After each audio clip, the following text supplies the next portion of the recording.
Police संरक्षण या ठिकाणी दिलेलं आहे। त्याबद्दल मी मनापासून या जिल्ह्याचे जिल्हा पोलीस अधीक्षक सोमनाथ गारगे साहेब यांचं मनापासून आभार व्यक्त करतो। पोलीस संरक्षणाची मागणी केली होती, काय आता पोलीस संरक्षण आहे ना, आता पुढील आपले कशा पद्धतीने झालं? मी खऱ्या अर्थानं या राज्याचे कर्तव्यदक्ष मुख्यमंत्री देवेंद्र फडणवीस साहेब यांचे मनापासून आभार व्यक्त करतो। त्याचबरोबर या जिल्ह्याचे कर्तव्यदक्ष जिल्हा पोलीस अधीक्षक सोमनाथ गारगे साहेब यांना मला पोलीस संरक्षण मिळावा या मागणीचं त्या ठिकाणी त्यांना प्रस्ताव काल त्या ठिकाणी जाऊन दिला होता।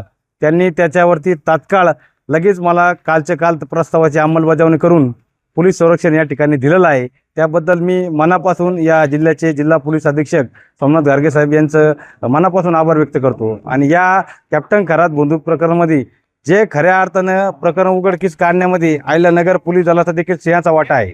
आणि आज मी कॅप्टन खरात या संदर्भात IPS ज्या आपल्या सातपुते मॅडम आहे यांच्यासमोर SIT चौकशीसाठी नाशिकला माझ्याकडे या प्रकरणाचे जे पुरावे आहे, जे मला त्रास झालेला आहे ते डॉक्युमेंट घेऊन मी आज SIT समोर नाशिकला उपस्थित राहणार आहे।